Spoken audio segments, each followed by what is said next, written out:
اس وقت کا تصور کریں جب کچھ بھی نہیں تھا، نہ کوئی زمین، نہ کوئی ستارے، نہ کوئی سیارہ، بس ایک لامتناہی خلا لامحدود حد تک پھیلا ہوا تھا۔ تو ہمارا سیارہ زمین کیسے وجود میں آیا؟ آئیے ہم اپنے گھر کی ابتدا کی کھوج کے لیے اس ابتدائی وقت تک کا سفر کرتے ہیں۔ دا بگ بینگ تھیوری، یہ سب کچھ 13.8 بلین سال پہلے شروع ہوا تھا، یعنی ایک زبردست دھماکہ جس نے کائنات کو جنم دیا۔ اس سے پہلے تمام مادہ، توانائی اور خلا ایک انتہائی چھوٹے نقطے تک محدود تھے جسے سنگولیرٹی یعنی یکسانیت کہا جاتا ہے۔ اس یکسانیت سے کائنات نے ناقابل تصور شرح سے پھیلنا شروع کیا، اور وقت گزرنے کے ساتھ ساتھ ہر وہ چیز جسے ہم جانتے ہیں، ایٹم، ستارے اور کہکشائیں بننا شروع ہو گئیں۔ پھر پہلے چند ملین سالوں میں ہائیڈروجن اور ہیلیم اور کئی سادہ عناصر نے کائنات کو بھر دیا، لیکن جیسے ہی کشش ثقل نے مادے کو ایک ساتھ کھینچا، ستارے بننے لگے۔ یہ ستارے چمکتے، جلتے اور جل کر کاربن، آکسیجن اور لوہے جیسے بھاری عناصر پیدا کرنے لگے۔ جب یہ ستارے بڑے پیمانے پر اپنی زندگی کے اختتام تک پہنچ گئے تو وہ سپر نووا میں پھٹ گئے، اور یوں ان بھاری عناصر کو انہوں نے خلا میں بکھیر دیا۔ یہی وہ عناصر تھے جو آخرکار زمین سمیت باقی سیارے بن گئے۔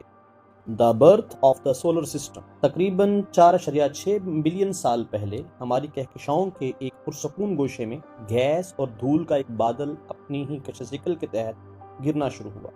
یہ عمل جسے سولر نیبیولا تھیوری کہا جاتا ہے، اس بادل کا مرکز ہی ہمارے سورج کی تشکیل کا باعث بنا۔ جیسے جیسے سورج کے ارد گرد موجود مادہ آپس میں ملا تو اس سے ایک ڈسک میں تبدیل ہو گیا۔ چھوٹے ذرات آپس میں ٹکرا کر آپس میں مل گئے، جس سے آہستہ آہستہ سیارے، چاند اور ہمارے نظام شمسی کے دیگر اجسام بن گئے۔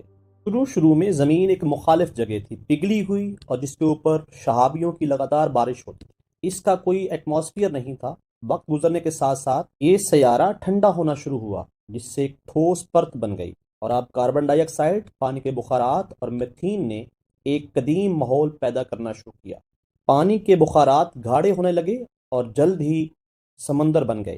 پھر بھی زندگی کا کہیں پتہ نہیں تھا۔ زندگی شروع ہونے کے لیے حالات درست ہونے میں ابھی لاکھوں سال لگیں گے۔ قریباً 3.8 سال پہلے زمین کے سمندروں میں زندگی کی پہلی نشانیاں نمودار ہوئیں۔ یہ سادہ واحد خلیوں والے جاندار تھے جو قدیم پانیوں میں بھرپور کیمیائی سوپ سے بنتے تھے۔ وقت کے ساتھ ساتھ یہ زندگی کی شکلیں سیارے کے بدلتے ہوئے حالات کے ساتھ ارتقا پذیر ہوئیں۔ جیسے زندگی آہستہ آہستہ تیار ہوئی، زمین کا ماحول بھی تبدیل ہونا شروع ہو گیا۔ فوٹو سنتھسائز کرنے والے جانداروں نے آکسیجن چھوڑنا شروع کر دی۔ آہستہ آہستہ زمین کے ایک زمانے کے زہریلے ماحول کو اس حالت میں تبدیل کر دیا گیا جس میں آج ہم سانس لے رہے ہیں۔ اس دوران زمین کی سطح بدلتی رہی، جس کے نتیجے میں براعظموں کی تشکیل اور ٹیکٹونک پلیٹوں کی حرکت ہوئی۔ لاکھوں سالوں میں اس ارضیاتی سرگرمی نے سیارے کی سطح کو شکل دی، جس سے پہاڑ، وادیاں اور وسیع سمندر پیدا ہوئے۔ آج زمین ایک متحرک سیارہ ہے جو لاکھوں انواع، متنوع ماحولیاتی نظاموں اور انسانی تہذیبوں کا گھر ہے، لیکن اس کا سفر گیس اور دھول کے گھومتے ہوئے بڑے پیمانے سے اس متحرک دنیا تک جس میں اب ہم رہتے ہیں، ستاروں میں لکھی ہوئی کہانی ہے، کائناتی قوتوں اور تبدیلی کے زمانے سے تشکیل شدہ ہے۔ اگرچہ زمین اربوں سالوں میں ڈرامائی طور پر تیار اور تبدیل ہوئی، لیکن یہ اب بھی ایک عظیم کہانی کا حصہ ہے جس کا آغاز بگ بینگ سے ہوا اور خلا کے وسیع و عریض دائرے میں پھیلتا چلا گیا۔ یہ وجود عظیم جو ہماری زمین ہے، کائناتی کہانی کا صرف ایک چھوٹا سا باب ہے۔